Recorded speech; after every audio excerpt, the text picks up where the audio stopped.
વિદ્યાર્થી મિત્રો, સંયોજકતા શીખતા પહેલાં આપણે પરમાણુ રચના વિશે થોડી આછી પાતળી માહિતી મેળવી લઈએ, જેથી તમને સંયોજકતા નક્કી કરવામાં મુશ્કેલી પડશે નહીં.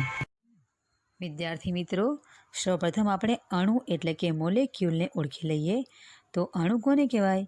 કે બે અથવા વધારે પરમાણુનો સમૂહ છે તે અણુ છે, અને તેઓ એકબીજા સાથે રાસાયણિક બંધથી જોડાઈને તત્વ અથવા સંયોજનનો સૂક્ષ્મકણ બનાવે છે, અને તે સ્વતંત્ર રીતે અસ્તિત્વ પણ ધરાવે છે અને સંયોજનના તમામ ગુણધર્મો દર્શાવી શકે છે. એને અણુ કહેવામાં આવે છે.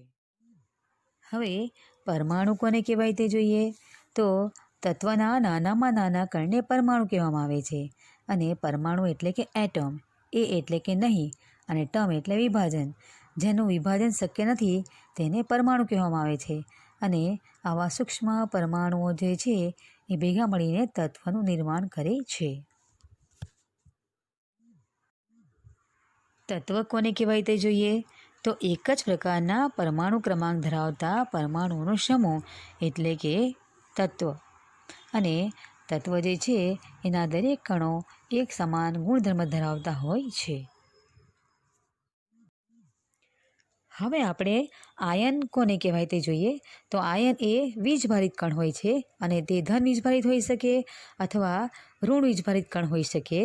ધન વીજભારિત આયનને આપણે કેટાયન કહીએ છીએ, અને ઋણ વીજભારિત આયનને આપણે એનાયન કહીએ છીએ. તો આ ધન અને ઋણ આયન કેવી રીતે બને તે આપણે જોવાનું છે. હવે આપણે જોઈએ કે કોઈપણ તત્વ ધન આયન કે ઋણ આયન ક્યારે બને. તો કોઈપણ તત્વ જે છે એ હંમેશા સ્થાયી બનવા માટે પ્રયત્ન કરે છે, નિષ્ક્રિય બનવા માટે પ્રયત્ન કરતો હોય છે. તો સ્થાયી ક્યારે બની શકે. તો તત્વની જે પરમાણુની જે કક્ષા છે એ કક્ષા જે છે એમાં બાહ્ય કક્ષા જે હોય છે તે કક્ષા સંપૂર્ણપણે ભરેલી હોવી જોઈએ. તો ઇલેક્ટ્રોનની આપણે કરવાની રહેતી નથી, અને તત્વ સ્થાયી બને છે અથવા નિષ્ક્રિય બનતું હોય છે. જો આ તત્વ જે છે કોઈ પણ તત્વ હોય એની કક્ષા સ્થાયી તત્વ પોતે સ્થાયી બનવા માટે કક્ષામાંનો ઇલેક્ટ્રોન કાં તો ગુમાવી દેશે કાં તો ઇલેક્ટ્રોન મેળવશે, તો તે સ્થાયી બનતો હોય છે. હવે જ્યારે કોઈ પણ તત્વ ઇલેક્ટ્રોન ગુમાવે ત્યારે તે ધન આયન બને છે, અને જ્યારે કોઈ પણ તત્વ ઇલેક્ટ્રોન મેળવે ત્યારે તે ઋણ આયન બને છે. આમ ધન આયન અને ઋણ આયન બને છે, અને કેટલા ઇલેક્ટ્રોન ગુમાવે છે એ આપણે સંયોજકતા ગણતા શીખીશું ત્યારે આપણને સમજ પડી જશે. હવે આપણે જોઈએ કે કોઈપણ તત્વ ધન આયન કે ઋણ આયન ક્યારે. પરમાણુ કેન્દ્રની આસપાસ ઇલેક્ટ્રોન જે માર્ગે ગતિ કરે તે માર્ગને કક્ષા કહેવાય છે. હવે આપણે એક સુંદર મજાની વિડીયો જોઈશું, એમાં તમને સંપૂર્ણ વિગતો બરાબર સમજાવેલી છે. તો જરા ધ્યાનથી આ વિડીયો જોજો. એ પરમાણુનો સમૂહ બતાવ્યો છે, અને પરમાણુમાં તમે જુઓ કંઈક ગતિ કરતું દેખાય છે, અને એ ઇલેક્ટ્રોન ગતિ કરતા દેખાય છે. હવે આપણે રચના જોઈએ એની, તો તમે બરાબર ધ્યાનપૂર્વક જોતા રહેજો. અહીં તમને પરમાણુ બંને રચના બતાવી છે. કેન્દ્રમાં પ્રોટોન છે, ન્યુટ્રોન છે, અને કક્ષામાં ઇલેક્ટ્રોન ગતિ કરે છે. જે પ્રોટોન છે એનો વીજભાર ધન છે, ન્યુટ્રોન વીજભાર વગરના છે. એટલે કે જે પરમાણુ કેન્દ્ર છે એમાં પ્રોટોન અને ન્યુટ્રોન રહેલા છે, અને એનો વીજભાર કેવો છે? એનો વીજભાર ધન છે, અને એને પરમાણુ કેન્દ્ર કહેવાય છે. તો પરમાણુ કેન્દ્રનો વીજભાર કેવો છે? ધન છે. ઇલેક્ટ્રોન જે છે એ કક્ષામાં ગતિ કરે છે, અને એનો વીજભાર ઋણ છે. હવે તમે જેટલી સંખ્યામાં પ્રોટોન છે એટલી સંખ્યામાં ઇલેક્ટ્રોન રહેલા છે, એટલે કે પરસ્પર ધન અને ઋણ વીજભારનો નાશ થાય છે. એટલે કે પરમાણુ પોતે વીજભારની દ્રષ્ટિએ તટસ્થ છે એમ કહી શકાય. હવે તમે અહીં જુઓ તો જે કક્ષા છે એ કક્ષા કે, એલ અને એમ પ્રકારની છે, અને એની શોધ નિલ્સ બોર નામના વૈજ્ઞાનિકે દર્શાવી હતી. એ કક્ષામાં ઇલેક્ટ્રોનની ગોઠવણી કેવી રીતે થયેલી છે. સૂર્યમંડળ સાથે સરખામણી કરેલી છે. જેમ સૂર્યમંડળના બધા ગ્રહો સૂર્યની આસપાસ ગતિ કરે છે, તેમ પરમાણુ કેન્દ્રની આસપાસ ઇલેક્ટ્રોન પણ ગતિ કરતા રહેતા હોય છે, અને તે ગતિ માર્ગને કક્ષા કહેવાય છે. હવે કક્ષામાં કેટલા ઇલેક્ટ્રોન રહેલા છે તેના આધારે તેની સંયોજકતા નક્કી થતી હોય છે. તો સંયોજકતા નક્કી કરવા માટે પરમાણુની કે, એલ, એમ, એન આ કક્ષા જોવામાં આવે છે. તમને અહીં દરેક પરમાણુમાં જે કેટલા ઇલેક્ટ્રોન છે તે માટેનું સૂત્ર દર્શાવેલું છે. સૂત્ર છે 2n². અહીં તમે જુઓ તો પરમાણુ કેન્દ્રની આસપાસ ઇલેક્ટ્રોન ગતિ કરે છે. વિદ્યાર્થી મિત્રો, પરમાણુ હજુ સુધી કોઈએ જોયો નથી, અને આપણે તમે જોતા કલ્પના કરેલ છે કે આ પ્રમાણેની આસપાસ કક્ષામાં ઇલેક્ટ્રોન ગતિ કરતા હોવા જોઈએ. તમે ઇલેક્ટ્રોનને ગતિ કરતા સ્પષ્ટપણે સરસ રીતે જોઈ શકો છો. ઇલેક્ટ્રોનનો વીજભાર ઋણ છે તો આપણે આગળ જોઈ ગયા છે, અને પ્રોટોનનો વીજભાર ધન છે આપણે આગળ જોઈ ગયા છે.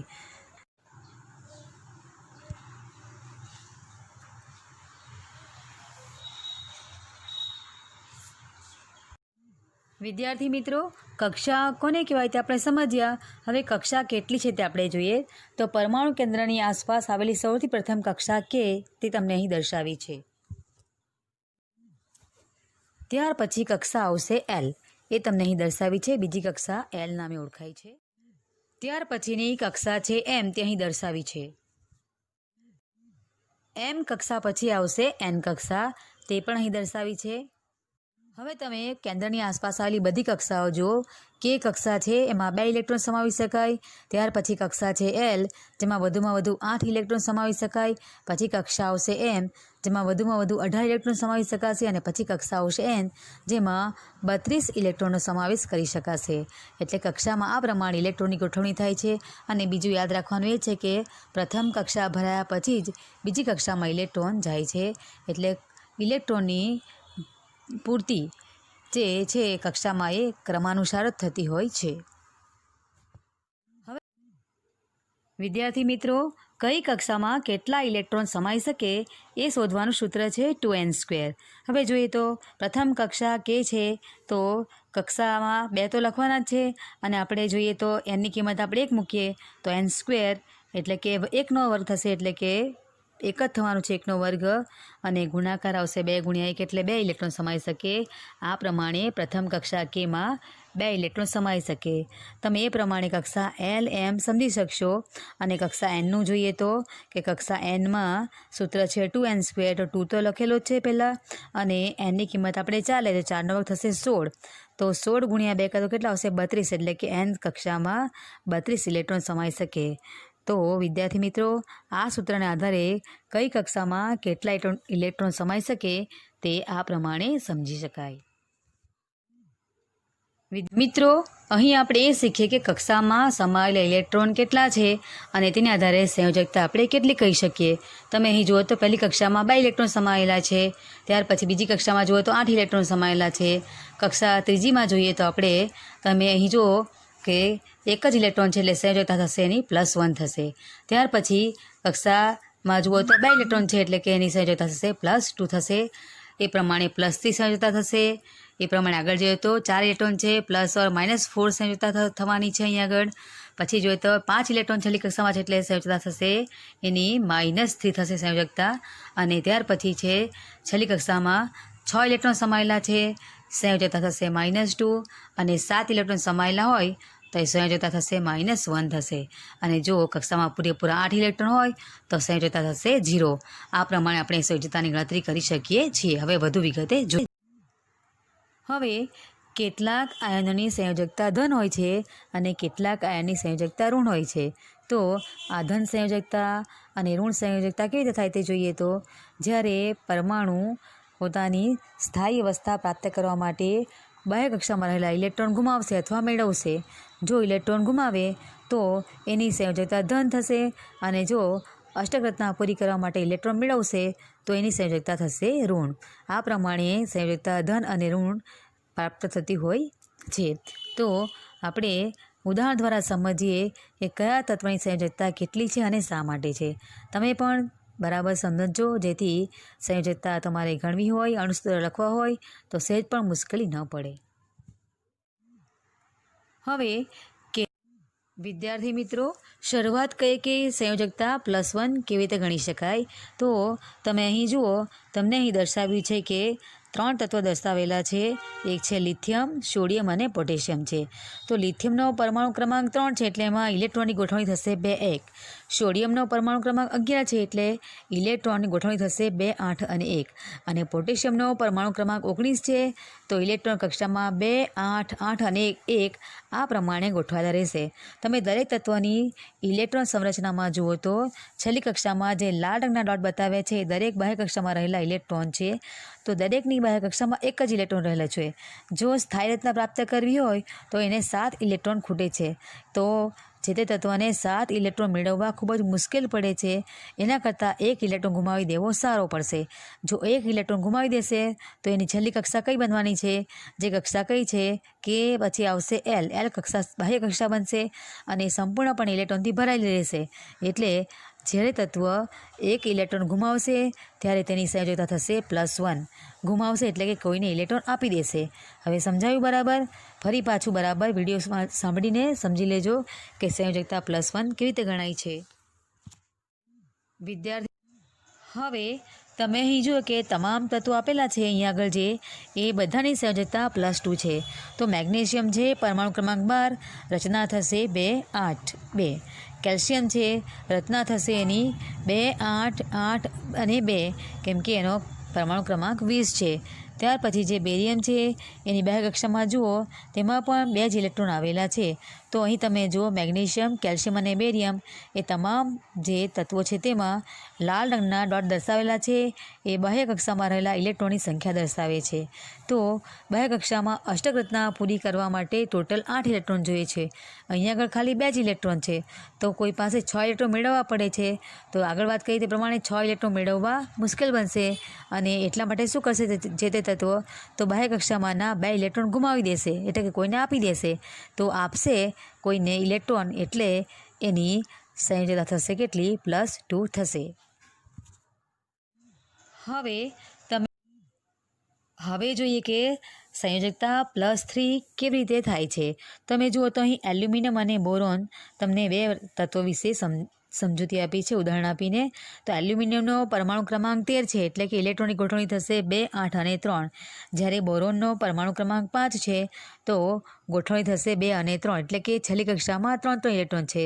તમે આકૃતિમાં જુઓ તો તમને છેલ્લી કક્ષામાં લાલ રંગના ડોટથી 3 ઇલેક્ટ્રોન બતાવ્યા છે.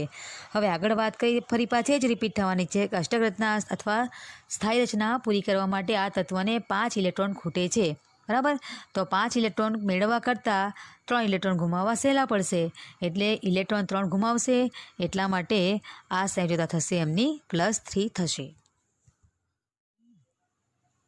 હવે મજાની વાત છે જોજો, અહીં તમામ તત્વો દર્શાવ્યા છે એ દરેકની સંયોજકતા છે +- નીચે પણ લખેલું છે એટલે +-4 છે. તો આ કેવી રીતે થશે આપણે જોઈએ તો સિલિકોન છે, પરમાણુ ક્રમાંક એનો 14 છે એટલે ઇલેક્ટ્રોનની ગોઠવણી થશે 2 8 4.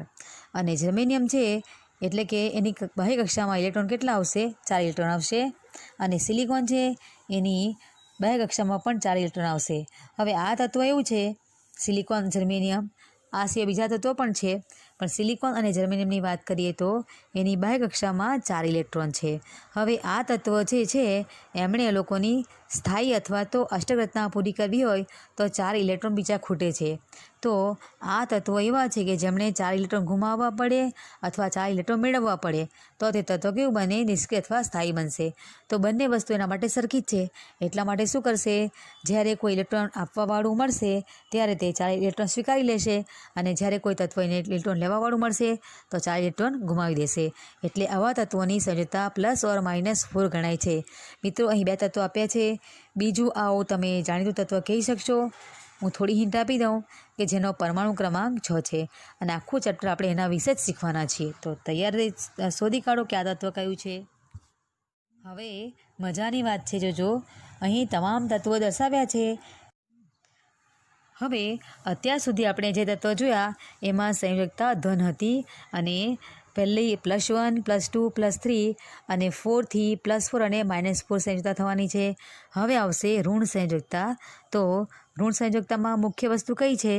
તો તત્વ જે છે એ ઇલેક્ટ્રોન કોઈ પાસે મેળવશે અને મેળવશે એટલે એની સંયોજકતા થવાની છે ઋણ. તો જેટલી સંખ્યામાં ઇલેક્ટ્રોન મેળવશે એ એની સંયોજકતા ગણાશે. તો અહીં તમે તત્વ જુઓ, નાઇટ્રોજન છે પરમાણુ ક્રમાંક 7 એટલે એની ઇલેક્ટ્રોન રચના થશે 2 5.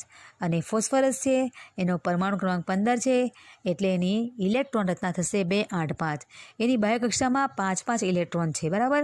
તો આ જે 5 ઇલેક્ટ્રોન છે એ 5 ઇલેક્ટ્રોનનું શું કરશે કે જેને કારણે એની સંયોજકતા -થી થવાની છે. હવે આગળ આપણે એની સમજૂતી મેળવીએ. તો તમે અહીં જુઓ તો બાહ્ય કક્ષામાં 5 ઇલેક્ટ્રોન છે. સ્થાયી રચના પ્રાપ્ત કરવા માટે એણે 5 ઇલેક્ટ્રોન ગુમાવવા પડે તો એની છેલ્લી કક્ષા કઈ બને? જે છેલ્લી કક્ષા બને એમાં સંપૂર્ણપણે કક્ષા ભરેલી રહેશે, એટલે એ તત્વ સ્થાયી બનશે. પરંતુ એને 5 ઇલેક્ટ્રોન ગુમાવવા માટે ઉર્જા વધારે ખર્ચવી પડે, એટલે શું કરશે? કોઈ પાસે 3 ઇલેક્ટ્રોન મેળવી લેશે. તો 3 ઇલેક્ટ્રોન મેળવવા સરળ બનશે. આથી આ તત્વ ઇલેક્ટ્રોન મેળવીને પોતાની સ્થાયી અથવા તો અષ્ટક રચના પ્રાપ્ત કરે છે, એટલે એની સંયોજકતા થશે -3. અને -3 કેમ? તો તમે કક્ષામાં જુઓ તો બ્લુ કલરના ડોટ છે એ તત્વના પોતાના ઇલેક્ટ્રોન છે, અને જે રેડ ડોટ છે બંને ફોસ્ફરસ અને નાઇટ્રોજનમાં એ કોઈ પાસે મેળવેલા ઇલેક્ટ્રોન છે. તો આ પ્રમાણે કોઈ પાસે ઇલેક્ટ્રોન મેળવશે, જેટલી સંખ્યામાં ઇલેક્ટ્રોન મેળવશે એટલી એની સંયોજકતા ગણાશે, અને મેળવે છે એટલે સંયોજકતા થશે એની માઇનસ સંયોજકતા ગણાશે. અહીં તમને 2 તત્વો દર્શાવ્યા છે. એમનું નામ છે ઓક્સિજન અને બીજું છે સલ્ફર. ઓક્સિજનનો પરમાણુ ક્રમાંક 8 છે, એટલે કે રચના થશે 2 6, અને સલ્ફરનો પરમાણુ ક્રમાંક 16 છે, એટલે રચના થશે 2 8 6. તો બંને તત્વની બાહ્ય કક્ષામાં 6 ઇલેક્ટ્રોન છે. તો શું કરશે આ બંને તત્વો? તો સ્થાયી રચના પ્રાપ્ત કરવા માટે 8 ઇલેક્ટ્રોન હોવા જરૂરી છે. આ બંનેને 6 ઇલેક્ટ્રોન ગુમાવવા મુશ્કેલ પડશે, એટલે શું કરશે? કોઈ પાસે 2 ઇલેક્ટ્રોન મેળવશે, અને 2 ઇલેક્ટ્રોન મેળવીને સ્થાયી રચના પ્રાપ્ત કરશે. 2 ઇલેક્ટ્રોન મેળવશે એટલે એમની સંયોજકતા થશે -2. ખ્યાલ આવી ગયો બરાબર? હવે તો અહીં તમને જે 2 તત્વો દર્શાવ્યા છે એ જાણીતા છે, બ્રોમિન અને ક્લોરિન છે. તો બંનેની બાહ્ય કક્ષામાં 7 ઇલેક્ટ્રોન છે. હવે તમને આઈડિયા આવી ગયો હશે કે અષ્ટક રચના પૂરી કરવા માટે છેલ્લી કક્ષામાં 8 ઇલેક્ટ્રોન હોવા જોઈએ. તો શું થશે? અહીં 1 ઇલેક્ટ્રોન ખૂટે છે, એટલે શું કરશે બંને તત્વો? તો કોઈ પાસે 1 ઇલેક્ટ્રોન મેળવશે, અને કોઈ પાસે 1 ઇલેક્ટ્રોન મેળવશે અને સ્થાયી રચના પ્રાપ્ત કરશે. માટે આ તત્વની સંયોજકતા થશે -1. ખ્યાલ આવી ગયો? અહીં તમને હિલિયમ, નિયોન, આર્ગોન, ક્રિપ્ટોન તત્વ દર્શાવેલા છે.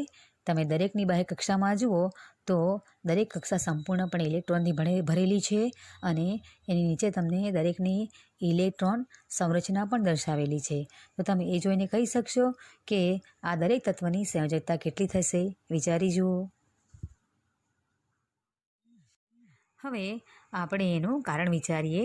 તો તમે જુઓ તો અહીં જે તત્વો દર્શાવેલા છે એની બાહ્ય કક્ષા ઇલેક્ટ્રોનથી સંપૂર્ણપણે ભરેલી છે, એટલે કે આ તત્વ સ્થાયી તત્વ છે, નિષ્ક્રિય છે.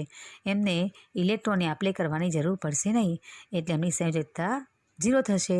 તો સમજાયું? જે તત્વની બાહ્ય કક્ષા ઇલેક્ટ્રોનથી સંપૂર્ણપણે ભરેલી હોય છે એવા તત્વ નિષ્ક્રિય હોય છે. એ તત્વોને ઇલેક્ટ્રોનની આપ લે કરવાની જરૂર રહેતી નથી, માટે એમની સંયોજકતા પણ કેવી થશે? 0 થશે. હવે ત્યાર પછી હવેના પેજ પર તમને જે તત્વની ઇલેક્ટ્રોન રચના દર્શાવેલ છે એ જોઈને તમારે કહેવાનું છે કે દરેક તત્વની સંયોજકતા કેટલી થશે. જો એ તમને આવડશે તો સમજવાનું કે આપણું આ આખું વિડીયો જોયેલું સાર્થક થયું છે.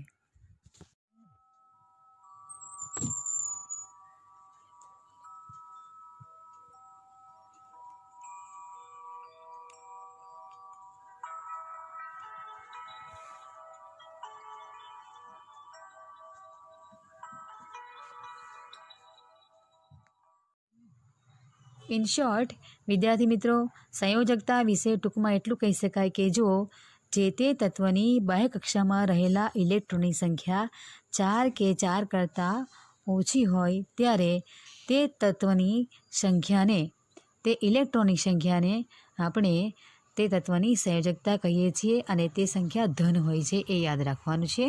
ત્યાર પછી જો બાહ્ય કક્ષામાં રહેલા ઇલેક્ટ્રોનની સંખ્યા 4 કે 4 કરતાં વધુ હોય તો જે સંખ્યામાં ઇલેક્ટ્રોન હોય છેલ્લી કક્ષામાં તેને 8માંથી બાદ કરવાના છે, અને જે સંખ્યા મળે બાદ કરતાં તેને તે તત્વની સંયોજકતા કહે છે, અને તે હંમેશા ઋણ હોય છે.